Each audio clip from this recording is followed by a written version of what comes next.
자, 오늘은 갈라디아서 네 번째 시간인데요. 계속 반복하지만 이 갈라디아서는 잘못된 복음, 변질된 복음에 맞서서 참된 복음이 무엇인지에 대한 바울의 설명이라고 생각하시면 됩니다. 갈라디아서 2장 16절에 사도 바울이 이야기하는 이 성경절은 또다시 말하지만 갈라디아서의 결론 중에 하나이자 중심 성경절이에요. 이 내용을 잠깐 보면 사람이 의롭게 되는 것은 율법의 행위로 말미암음이 아니요 오직 예수 그리스도를 믿음으로 되는 줄 알므로 우리도 그리스도 예수를 믿나니 이는 우리가 율법의 행위로서가 아니라 그리스도를 믿음으로써 의롭다함을 얻으려 함이라. 율법의 행위로서는 의롭다함을 얻을 육체가 없다는 이야기를 합니다. 그러니까 이 이야기의 핵심은 사람이 의롭게 되는 것은 율법의 행함이 아니라 예수 그리스도를 믿음으로 된다고 하는데, 이 말씀을 우리가 받아들인다고 하는 것은 이제 무엇을 받아들인다, 인정하는 것인가 하면 율법의 행위로는 의롭다함을 얻을 육체가 없다고 하는 것을 인정하는 거예요. 네. 즉 우리 스스로는 의를 행할 수 없는 속절없는 죄된 몸을 가지고 우리가 태어났다고 하는 이 진리를 우리가 인정할 때 우리는 사람이 의롭게 되는 것은 율법의 행위가 아니라 그리스도를 믿는 믿음으로 된다고 하는 이 진리를 받아들일 수 있는 거예요. 그래서 우리가 복음을 받아들인다고 하는 것은, 그것은 첫째, 우리가 진심으로 스스로 죄된 존재라고 하는 것을 인정하고 주님 앞에 자복하고 굴복하는 거예요. 네. 복음을 받아들인다고 하는 것은. 그리고 더하여서 우리가 진심으로 우리가 스스로 죄된 존재라고 하는 걸 인정하고 주님 앞에 자복하고 굴복하게 되면 그 다음에 우리 삶의 주인 자리를 그리스도께 내어드리는 것을 허락하는 거예요. 그럴 때 그 다음에 하나님이 하시는 게 뭔가 하면 성령을 통해 그리스도께서 우리 안에 역사하시게 되는 거예요. 그리고 그분이 나를 대신해서 살아갈 때 그때 우리 안에 그리스도께서 당신의 의로운 삶의 열매를 계속 주렁주렁 열게 해주시는데, 그것을 바로 뭐라고 하는가 하면 갈라디아서 5장에 보면 성령의 열매, 즉 품성의 변화라고 하는 거예요. 이것이 바로 믿음으로 말미암는 의, 믿음으로 말미암아 살아가는 의로운 삶이라고 하는 거예요. 갈라디아서 3장에 보면 이제 사도 바울이 그 예로 이제 이런 얘기를 해요. 이제 아브라함의 예를 들면서 이런 이야기를 합니다. 3장 6절부터 9절에 보면 마치 아브라함이 아이를 낳을 수 없는 절망적인 순간에도, 우리가 의를 행할 수 없는 절망적인 순간에도 아무것도 할 수 없는 자신의 육체가 아닌 하나님의 약속을 의지하고 믿을 때, 그럴 때 하나님은 그 믿음으로 말미암아 그 안에 역사하셔서 그 아브라함을 통해서 약속된 아이를 탄생시킵니다. 그처럼 아브라함과 똑같이 그리스도를 믿는 믿음으로 살아가는 자들은 그 자들을 하나님은 아브라함의 자손으로 인정하시고 그 사람들은 아브라함이 받은 동일한 축복을 받게 된다고 하는 것이 바로 갈라디아서 3장 6절부터 9절의 말씀이에요. 예. 그러면서 이 이야기를 하면서 11절에 이 사도 바울은 이런 결론을 또다시 반복적으로 말을 해요. 반복된 결론이 뭔가 하면 아무도 율법으로 말미암아 의롭게 되지 못할 것이 분명하니, 그렇기 때문에 의인은 믿음으로 그리스도를 내 안에 모심으로 그분의 은혜로운 힘과 능력으로 산다. 이게 계속적으로 반복되는 결론이에요. 그래서 오늘 조금 이제 약간 갈라디아서에서 조금 어려운 어떤 부분들을 좀 들어갈 텐데요. 예. 이 15절부터 이제 18절에 보면 이제 어떤 이야기가 나오는가 하면 아브라함이 하나님과 맺은 은혜의 언약과, 이걸 아브라함이 하나님과 맺은 언약은 이제 믿음의 언약, 이거를 다른 말로 하면 은혜의 언약이라고 하는데, 이 아브라함이 맺은 이 믿음의 언약, 은혜의 언약과 비교되어지는 게 뭐냐 그러면 아브라함의 후손인 이스라엘 백성들이 하나님과 맺은 시내산 언약이 나옵니다.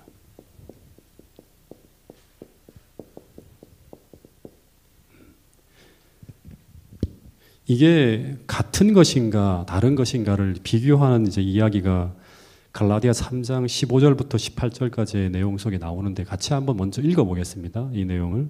자, 15절부터 18절 시작.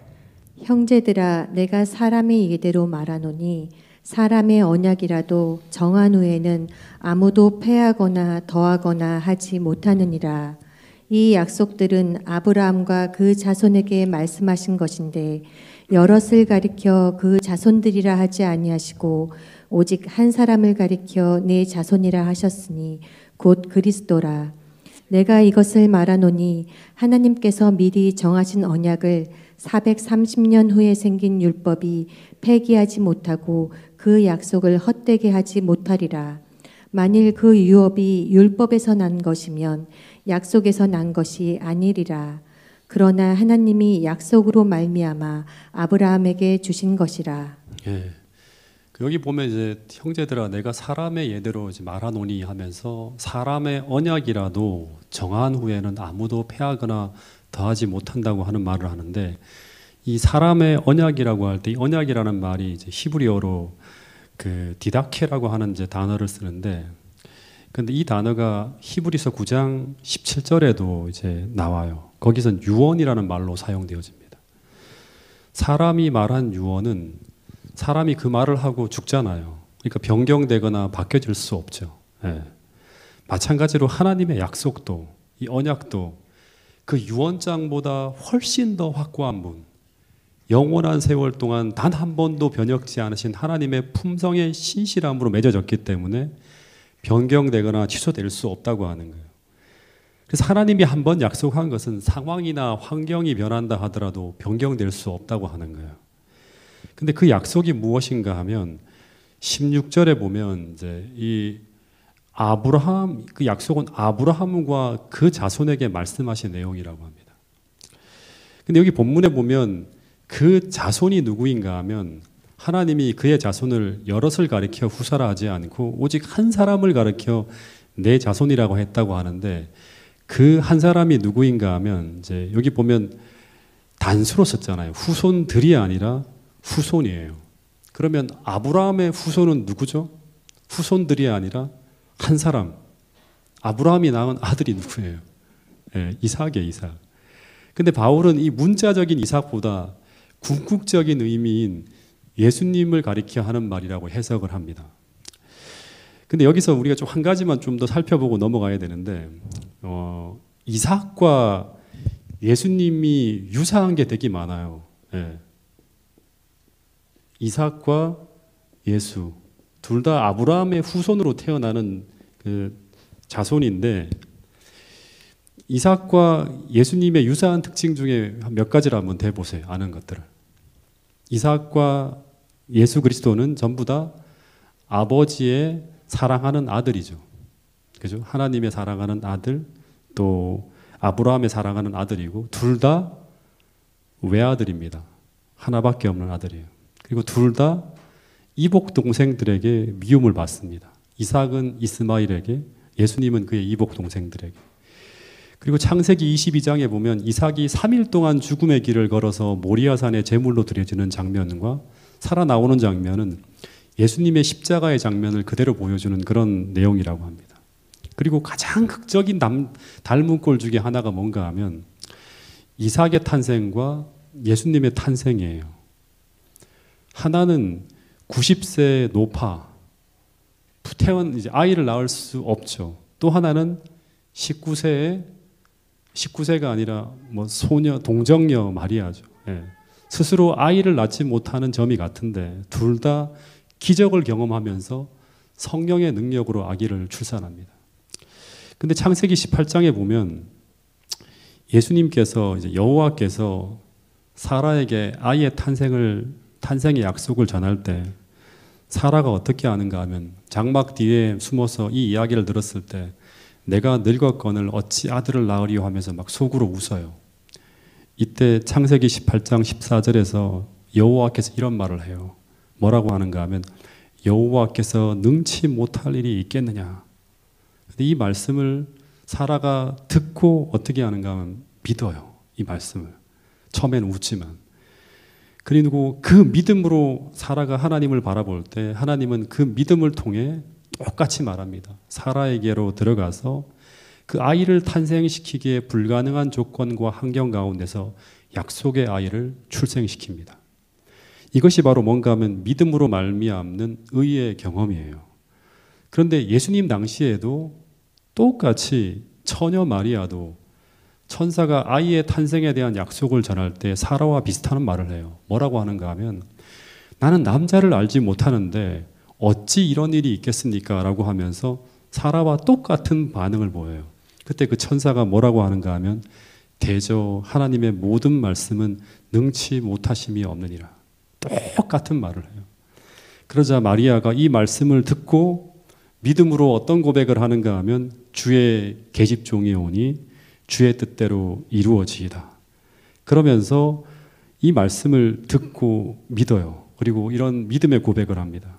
그러면서 이 믿음으로 말미암아 하나님의 말씀을 성취시키기에 전혀 무력한 내가 아닌 하나님을 바라볼 때 하나님은 그 믿음을 통해서 마리아에게로 들어가서 그 안에서 그 불가능한 환경 가운데서 그 약속의 아이를 출생시키는 일을 하는 거예요. 즉 성령이 마리아에게 임재하고 그리고 지극히 높으신 이의 능력이 마리아를 덮을 때 믿음으로 자신을 드릴 때 그렇게 하는 거예요. 만약에 저는 못합니다 이렇게 했으면 또 다른 사람에게로 갔겠죠. 그때 그 불가능한 일이 하나님의 능력으로 이루어집니다. 그래서 그리스도의 탄생과 이삭의 탄생은 오직 하나님의 능력으로 이루어지는 거예요. 마찬가지예요.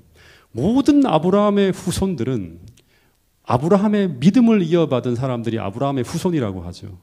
그래서 그리스도인이라고 하는 사람들은 어떤 사람들인가 하면 이삭의 탄생과 동일한 경험을 하여야지만 아브라함의 자손, 약속의 자손이 될 수 있다고 하는 것입니다. 그것이 무엇인가 하면 아브라함의 자손은 믿음을 통해서 무엇으로 탄생한다? 성령을 통해 태어난다고 하는 거예요. 하나님의 능력으로 다시 태어난다고 하는 거예요. 근데 이것이 신약에서도 예수님이 이런 말씀을 하세요. 요한복음 3장 5절부터 6절에 보면 말씀 같이 한번 읽어볼까요? 시작.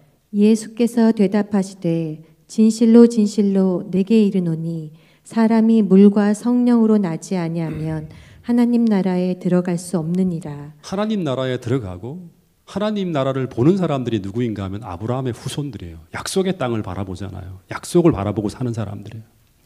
그래서 육으로 난 것은 절대로 하나님의 아들이 될 수 없다고 합니다.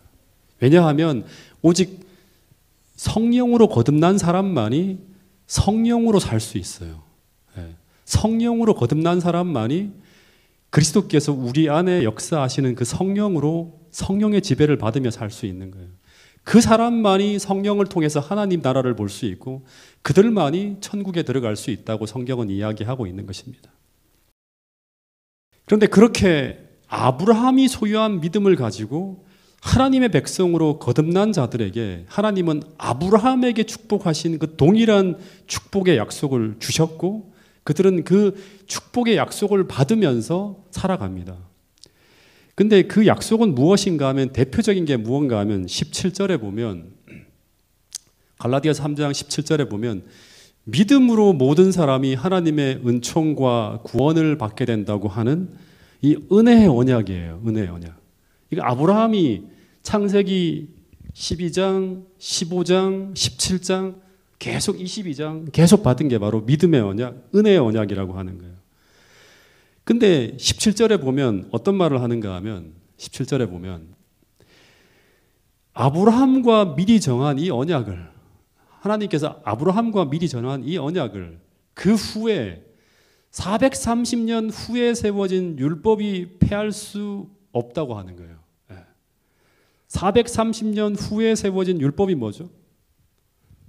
아브라함과 창세기 12장의 언약을 한 이 언약을 한 믿음의 언약을 한 후에 430년 후에 지난 후에 세워진 언약이 뭐예요? 바로 시내산에서 맺은 언약이에요. 430년. 여기서 400년, 그다음에 215년 다 이야기를 하고 싶은데 그 이야기를 다 하면 너무 많은 시간들이 가기 때문에 나중에 아카데미 할 때 이 부분은 좀 더 다루던지 제가 하겠습니다. 다시 말해 이 말은 하나님이 아브라함과 언약을 맺은 후에 그 후 430년 후에 세워진 율법이 이거를 폐기할 수 없다고 하는데 이것은 시내산 언약인데요. 이 말은 무슨 말인가 하면 당시 갈라디아 교회의 거짓 교사들이 이 시내산에서 모세와 이스라엘 백성들에게 주신 그 율법을 통해 세워진 이 언약을 무슨 언약이라고 했는가 하면 앞에서 바울이 가르쳤던 그 언약, 그 아브라함이 하나님과 맺었던 그 언약과 다른 언약으로 해석을 하는 거예요. 이 시내산 언약을. 그 뭐라고 하는가 하면 우리가 하나님의 은총과 구원을 받게 되는 조건은 시내산 언약을 해석을 하는 거예요. 그들이. 하나님께서 시내산에서 주신 그 율법을 지키고 그리고 그 의식과 예식을 행한 공로를 통해서 하나님의 은총을 받게 될 자격을 얻게 된다고 하는 언약이라고 해석을 하는 거예요. 근데 그럼 이 언약과 이 언약은 다른가? 원래 하나님은 이런 언약을 맺었다가 다시 아브라함의 후손들에게는 새로운 언약을 하셨는가? 그럼 굉장히 논리에 모순이 생기잖아요. 그래서 바울이 갈라디아서 3장 19절부터 22절에서 이 거짓 교사들의 주장을 조목조목 반박하는 이야기가 19절부터 22절까지 나오는 내용이에요. 자, 이것도 한번 읽어보겠습니다. 갈라디아서 3장 19절부터 22절 시작. 그런즉 율법은 무엇이냐? 범법함으로 더하여진 것이라. 천사들을 통하여 한 중보자의 손으로 베푸신 것인데 약속하신 자손이 오시기까지 있을 것이라. 그 중보자는 한편만 위한 자가 아니나 하나님은 한 분이시니라. 그러면 율법이 하나님의 약속들과 반대되는 것이냐? 결코 그럴 수 없느니라. 만일 능히 살게 하는 율법을 주셨더라면 의가 반드시 율법으로 말미암았으리라. 그러나 성경이 모든 것을 죄 아래에 가두었으니 이는 예수 그리스도를 믿음으로 말미암는 약속을 믿는 자들에게 주려 함이라. 예, 하나님이 먼저 아브라함에게도 언약을 맺었고 430년 후에 시내산에서 모세와 이스라엘하고도 언약을 맺었어요. 예. 그 시내산 언약, 처음에 이제 횃불 언약, 처음에 출발할 때 아브라함이 맺은 언약이 이제 계속 나오는데, 근데 이 두 언약이 다른 것이 아니라고 하는 거예요.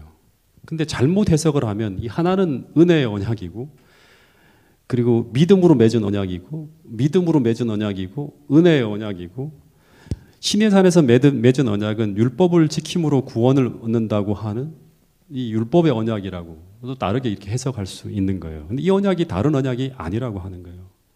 서두에서 말한 것처럼 제가 또다시 말하지만 성경은 철저하게 우리가 죄를 지은 이후에 갈라디아서 2장 16절에서 무엇이라고 말하는가 하면 율법의 행위로서 의롭다함을 얻을 육체가 없다고 분명히 성경은 전제하고 있어요. 예. 그래서 다른 언약을 맺을 수가 없어요, 우리 인간하고는. 그래서 아담 이후 모든 인류는 그분의 약속을 믿는 믿음으로 하나님과 은혜의 언약을 맺는 거예요. 예, 모든 인류는. 그런데 그 믿음으로 말미암아 받은 그 언약의 표가 바로 무엇인가 하면 아브라함에게는 할례예요. 행함으로 말미암아 언약의 표가 아니라고 하는 거예요. 예. 시내산에서 이스라엘 백성들에게는 할례에 더하여서 십계명을 포함한 성문화된 율법을 받아들임으로 말미암아 그들이 하나님과 언약을 맺어요. 그래서 그들은 그 언약을 받아서 어디에 넣는다? 언약궤 속에 담아두는 거예요. 그래서 19절에서 사도 바울은 이런 말을 해요. 그러면 이 율법이 무엇이냐? 율법이 무엇이냐 물어요. 이 언약인데 이 율법이 무엇이냐고 하는데 범법함으로 더하여진 것이라고 해요. 범법함으로 더하여진 것이라. 즉 그들은 아브라함이 하나님과 맺었던 언약 외에 이제 다른 새로운 언약을 맺은 것이 아니라 아브라함의 언약의 기초하에 그 언약의 전제하에 그들이 범법함으로 하나님의 언약을 잊어버리고 계속 하나님을 떠나감으로 말미암아 그들이 계속 하나님의 율법에 떠나갈 때 그들이 돌아와야 될 기준이 무엇인지를 알려주기 위해서 범법함으로 더하여진 것이 바로 뭐냐 그러면 율법이라고 하는 거예요. 즉 우리 스스로 하나님의 율법을 지킬 수 없고 스스로 의로운 삶을 살아갈 능력도 없어요. 오직 우리는 약속하신 그리스도께서 이 땅에 오셔서 우리의 모든 죄를 대신 지고 가심으로 말미암아 용서를 받고, 더하여서 우리가 그분의 십자가의 능력을 믿고 우리 자신을 그분께 드릴 때 그분께서 우리 안에 들어오셔서 그분께서 약속하신 능력으로 우리를 지배할 때만이 어떻게 살 수 있다? 의로운 삶을 살 수 있는 사람들이 바로 오늘 우리라고 하는 거예요. 예. 그래서 시내산에서 주어진 언약의 율법은 그들이 은혜를 받고 성령을 받아서 지켜져야 하는 것이지, 아브라함 때부터 모든 사람이 또 똑같은 거예요. 그들이 그것을 지킴으로 이제 구원을 받게 된다는 아브라함의 언약한 것과 반대되는 새로운 언약이 아니라고 하는 거예요. 여러분, 예레미야서 31장 31절, 에스겔서 36장 25절에 보면 새 언약이라고 하는 것이 있죠. 네, 새로운 언약이라고 하는 거예요. 이 새로운 언약이 아니에요. 그들이 잃어버린 그 언약, 그 원래 의미를 새롭게 가르쳐주는 언약이라서 새 언약이라고 하는 것이지, 그 전과 새롭게 하나님께서 다시 새로운 어떤 그런 기준과 방법을 가지고 맺는 언약이 아니에요. 즉 그들이 원래 범죄 이후로 스스로의 힘으로 율법을 지킬 수 없고 의를 행할 수 없기 때문에 그들이 그 약속을 믿을 때 예수님께서 그들 안에 들어가셔서 맑은 물로 그들의 마음을 씻어서 새로운 마음과 새로운 영을 부어서 그들이 율례를 지킬 수 있게 하겠다고 하는 것이 새로운 언약이에요. 원래 주신 언약이잖아요. 이 언약은 아담 이후에 아브라함, 시내산에서 이스라엘 백성들, 모든 사람들이 이 언약으로 하나님과 관계를 맺고 하나님의 백성이 되는 거예요. 새로운 언약이 아니라고 하는 거예요. 근데 19절에 보면 좀 우리를 의아하게 만드는 또 하나의 이제 이야기가 있는데, 19절, 20절에 보면 이런 말씀이 있어요. 자, 여기 보면 시내산에서 받은 이 율법은 좀 난해절인데요, 천사들을 통하여 한 중보자의 손으로 베푸신 것인데 약속하신 자손이 오시기까지 있을 것이라고 하는 거예요. 이 율법은 약속하신 자손이 올 때까지만 있는가? 이 시내산에서 받은 율법은 예수님께서 초림하기 직전까지만 필요한 것인가? 이게 또 하나의 이제 난해절인데요. 실제 많은 사람들이 이 구절을 가지고 율법은 이제 폐지되었다는 그런 주장을 해요. 그래서 많은 사람들이 구약 시대에는 율법을 지킴으로 구원을 얻는다고 하면 이 시내산 언약이에요. 이제 신약 시대에는 그리스도를 믿음으로 하나님의 은혜로 구원을 받는다고 주장을 하면서 이제 율법 폐기론, 율법 무용론이 등장하는 거예요. 근데 이러한 논리는 갈라디아서 자체 속에서도 문제가 발생하는 거예요. 또다시 말합니다. 아담의 타락 이후 모든 인류는 구약 시대이든 신약 시대이든 하나님께서 사람을 구원하는 방법은 오직 하나예요. 그것은 무엇으로 구원을 받는다? 믿음으로 구원을 받는 거예요. 구약 시대 사람들도 율법을 지킴으로가 아니라 오직 그리스도를 믿는 믿음으로 구원을 받을 수 있어요. 이 믿음은 절대 폐지될 이 믿음은 절대로 율법을 폐지하지 않는다고 하는 것이 사도 바울의 일관된 논리예요. 그래서 로마서 3장 31절엔 이런 말씀이 있죠. 이 말씀을 같이 한번 읽어보겠습니다. 시작. 그런즉 우리가 믿음으로 말미암아 율법을 폐하느냐? 그럴 수 없느니라. 도리어 율법을 굳게 세우느니라. 네, 사도 바울은 믿음으로 말미암아 율법을 폐할 수 없다고 하는 거예요. 도리어 이 믿음은 어떻게 한다? 율법을 더 굳게 세운다고 하는 그런 이야기를 해요. 그러면 율법이 약속하신 자손이 오시기까지 있을 것이라고 하는 이 말씀은 무슨 뜻인가? 우리가 하나 생각할 수 있는 것은 뭔가 하면 율법 자체는 아니라고 하는 거예요. 율법은 예수님이 오신 이후에도 십자가 이후에도 계속 존재하면서 예수님의 오심이 율법을 더 온천케 하였다고 하는 것이 마태복음 5장 17절의 이야기죠. 그러면 예수님께서 오심으로 말미암아 정지되는 것이 무엇인가? 이 하나가 진짜 중요한 것인데, 몇 절 더 뒤에 내려가 보면 갈라디아서 3장 23절부터 보면 바울이 아주 중요한 말을 해요. 어떤 말을 하는가 하면, 믿음이 오기 전에는 우리가 율법 아래 메인바 되고 계시될 믿음 때까지 우리가 어떻게 되었다? 갇혔다고 하는 거예요. 예. 율법은 원래 사람이 죄를 깨닫고 예수님을 믿게 하기 위해서 주신 것인데 구약 시대에 이스라엘 백성들이 오해해서 원래 아브라함에게 주신 그 언약을 잊어버리고 율법을 준수해서 구원을 얻으려 하다가 어떻게 되는가 하면 율법 아래에 매인바 되었다고 하는 거예요. 율법 아래에 매인바 되었다. 근데 믿음이 오기 전까지 이렇게 매여 살다가 이제 율법의 매임에서 자유로워졌다고 하는 거예요. 예수님이 오심으로 말미암아. 이게 무슨 말인가 하면 믿음을 통해서 하나님의 은혜의 성령이 우리를 지배하게 될 때 새 언약에서 말하는 것이 있죠. 새 영과 새 마음이 우리 안에 부어지게 되고 이제 우리가 진짜 그리스도를 사랑하는 마음으로 하나님의 율법을 대하게 될 때 그때 경험하게 되는 것이 무엇인가 하면 자유예요. 율법의 매임에서 놓여나는 거예요. 다시 말할게요. 계속 이제 일관되게 이야기하는 게 뭐냐 그러면 우리가 믿음으로 우리 자신을 그리스도께 드릴 때 내 스스로의 힘으로는 하나님의 율법을 지킬 수 없다고 하는 것을 인정하고 우리 자신의 마음의 주인의 자리를 그리스도께 내어드릴 때 그때 예수님께서는 어떻게 하신다? 우리 마음속에 새 영과 새 마음을 부어주세요. 이 새 영과 새 마음의 핵심은 바로 뭔가 하면 성령을 통해서 그리스도를 사랑하는 마음을 우리 마음속에 부어주시게 된다고 하는 거예요. 그렇게 될 때 우리의 그 마음을 가지고 하나님의 율법을 대하게 될 때 그때 경험하게 되는 자유가 바로 무엇인가 하면 갈라디아서에서 말하는 자유예요. 율례를 행하게 하는 마음을 우리에게 넣어주시게 될 때 우리가 그때는 율법에 매여 있는 것이 아니라 율법을 자유롭게 지킬 수 있는 그런 마음을 주신다고 하는 거예요. 이것이 바로 뭔가 하면 믿음의 언약, 은혜의 언약이라고 하는 거예요. 갈라디아서에 말하는 자유의 복음이 바로 이것이라고 하는 거예요. 이것을 경험하게 될 때.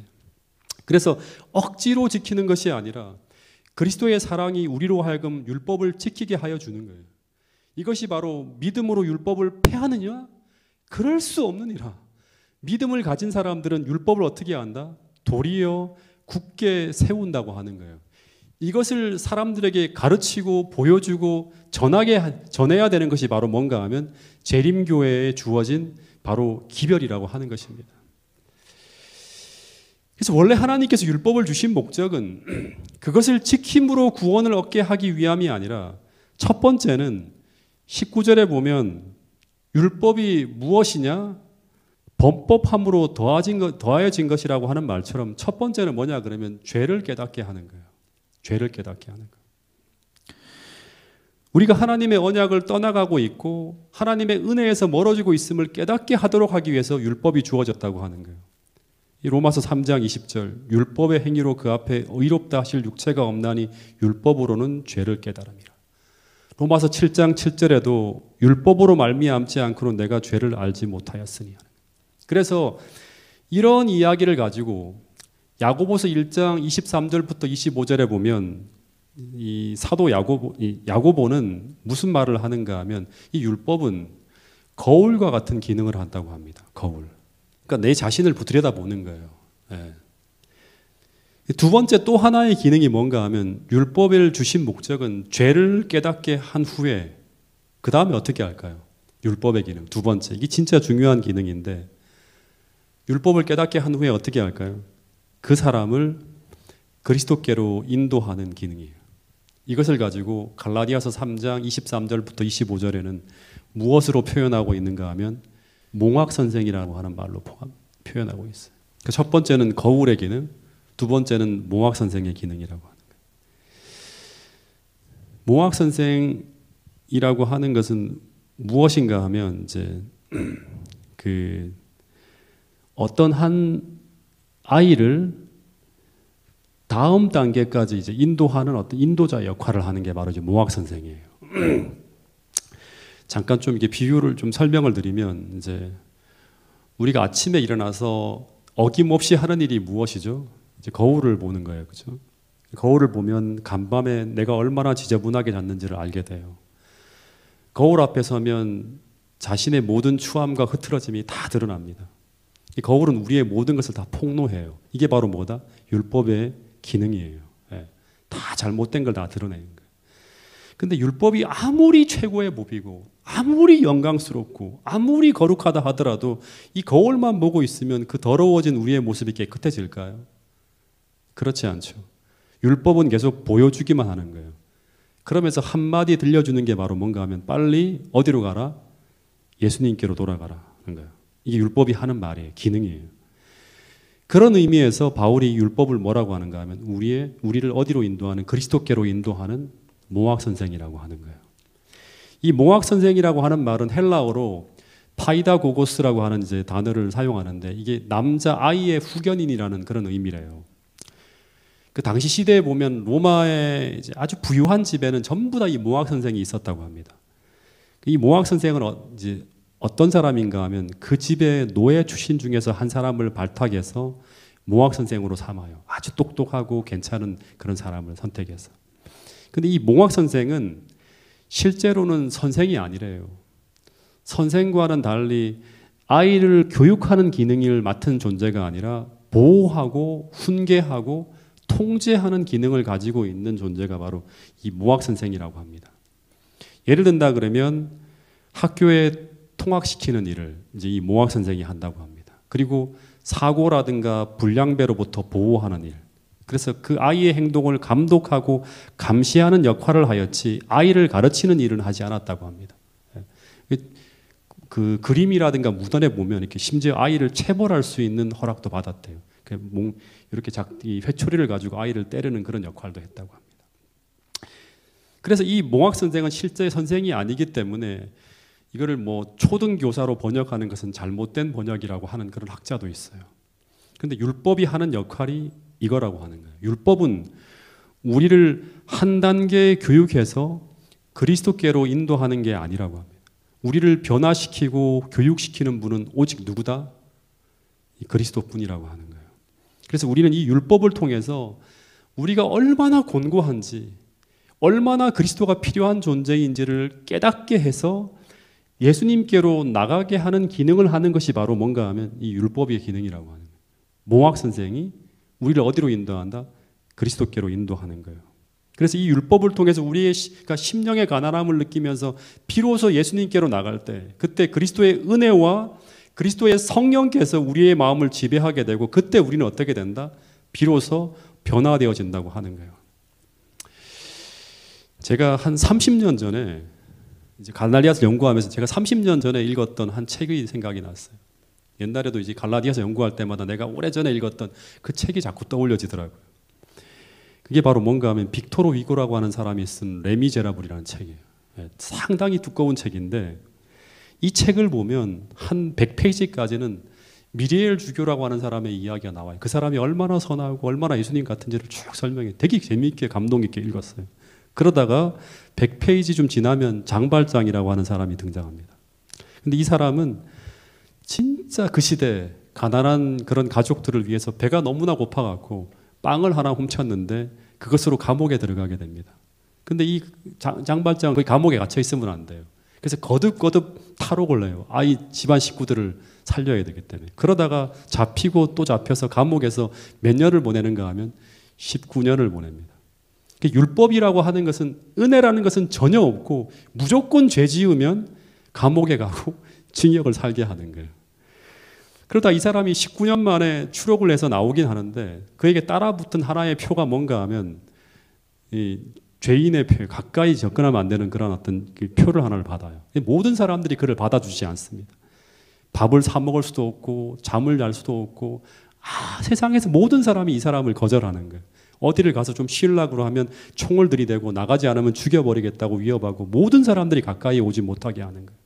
즉 너는 위험한 사람이고 악한 사람이기 때문에 받아줄 수 없다고 하는 거예요.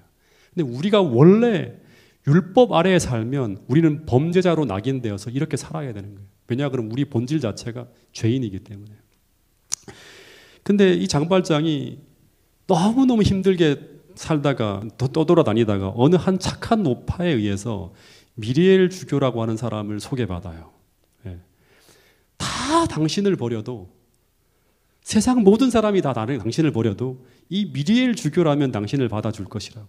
이 사람이 바로 예수 그리스도를 표상하는 사람이죠. 그래서 이 사람이, 이 장발장이 미리엘 주교의 집으로 찾아갑니다. 거기서 이 장발장은 세상에서 받을 수 없는 아주 극진한 대접을 받게 돼요.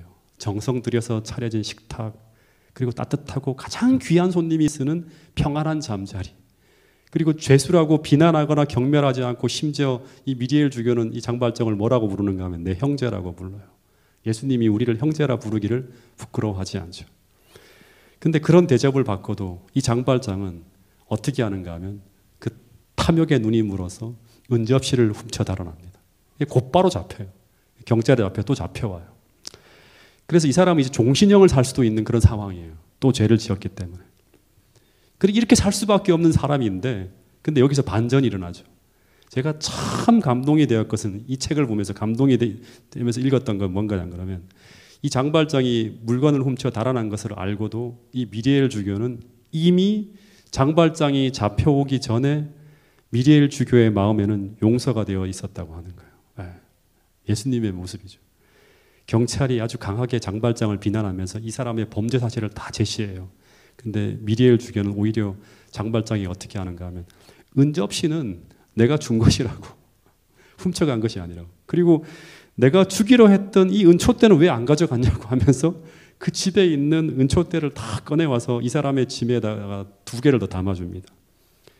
그 장발장이 예상치 못한 이 미리엘 주교의 태도에 너무나 당황해야 하는데, 이때 이 미리엘 주교의 한마디가 제가 밑줄을 몇 번씩 그으며 또 읽었던 그런 내용이 있어요. 명언입니다.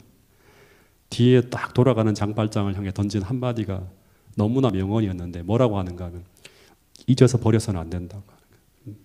결코 잊어버려서는 안 된다고 하는 거예요. 은을 판 돈은 당신이 정직한 인간이 되기 위해 쓰겠다고 나하고 했던 그 약속을 당신은 잊어버리면 안 된다고 하는 거예요.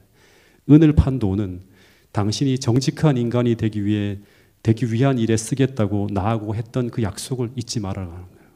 전혀 약속한 일이 없는데 이 미리엘 주교는 그런 말을 하는 거예요. 그러면서 내 형제인 장발장이요, 당신은 이제 악에 사는 것이 아니라 선에 사는 것이요, 나는 당신을 위해서 당신의 영혼을 산 것이요, 나는 당신의 영혼을 암담한 생각과 파멸의 정신에서 끌어내어서 하나님께 바치려 하는 것이라고 하는 그런 이야기를 합니다. 이 예수님의 모습이죠.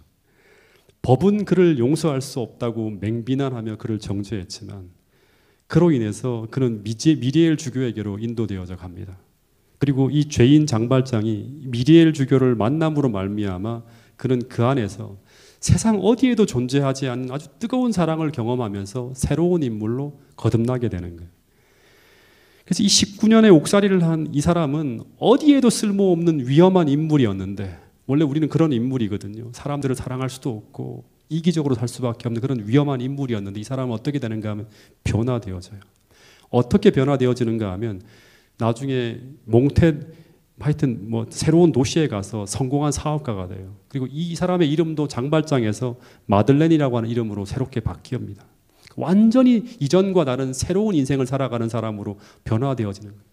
그리고 미리엘 주교와 똑같은 모습으로 이 사람이 자기가 얻은 그런 모든 유익을 다 자선사업에 써요. 철저히 이타적인 사랑으로 살아가면서 가장 선한 사람으로 거듭나는 거예요. 그럼 이 사람이 나중에는 그 시의 시장으로 당선되어지는 일이 벌어지는 거예요. 여러분, 성경에서는 무슨 말을 하는가 하면 우리가 믿음의 언약, 은혜의 언약을 통해서 거듭나게 될 때 우리는 어떻게 되는가 하면 새로운 사람으로 변화되어진다고 하는 거예요. 이 신해산 언약, 다시 말하면 그리스도를 만나지 못하는 그런 우리 자신의 어떤 그런 한계 속에서 도저히 행할 수 없는 것을 그리스도 없는 가운데서 뭔가 우리의 행함으로 말미암아 의롭게 되으려고 하는 그런 모든 시도는 다 실패되어져요. 우리를 거듭나게 할 수 없어요. 왜냐 그러면 율법이라고 하는 것은 우리를 변화시키는 것이 아니기 때문에, 율법의 기능은 우리로 하여금 몽학 선생이 되어서 그리스도께로 나아가게 만들어서 믿음의 언약, 은혜의 언약을 통해서 하나님께서 부어주시는 그 성령과 은혜를 통해서 변화되어질 때 우리는 참되게 거듭날 수 있다고 갈라디아서는 이야기하고 있는 것입니다. 여러분, 그래서 고린도전서 4장 15절에는 이런 말이 있어요. 마지막 말씀인데요. 여기 보면 너희에게 그리스도 안에서 1만 스승이 있으나 몽학 선생이 수도 없이 많아요. 그러나 아버지는 단 한 명이라고 하는 거예요. 단 한 명이라고. 그분은 바로 우리 주 예수 그리스도예요. 21절엔 또 이렇게 말을 해요. 내가 매를 가지고 너에게 나아가랴. 그러니까 파이다고고스 몽학 선생처럼 율법이죠. 아니면 사랑과 온유한 마음으로 나아가랴. 아버지처럼 그렇게 나아가랴. 이렇게 말하고 있는 거예요. 사람을 바꾸고 변화시키는 것은 몽학 선생이 아니라 아버지의 사랑과 은혜예요. 그래서 우리가 꼭 기억해야 될 것은 뭔가 하면 이 몽학 선생은 어린아이를 그의 아버지께로 예수님에게로 데려다 주는 역할을 하는 존재라고 하는 거예요. 몽학 선생이 어떤 단계를 거쳐서 다음 단계인 그리스도께로 인도하는 것이 아니라 예수님께로 나가야지만 우리가 변화될 수 있다고 성경은 이야기하고 있습니다. 여러분, 그래서 오늘도 다시 한번 내가 주님과 은혜의 언약을 맺은 존재인지, 내 안에 그리스도의 사랑이 계속 부어지고 있는지, 그분의 은혜가 우리를 지배하고 있는지 다시 한번 말씀을 통해서 우리 자신을 점검하고 생각할 수 있는 여러분과 저가 될 수 있기를 간절히 바라면서 오늘 말씀을 드리도록 하겠습니다.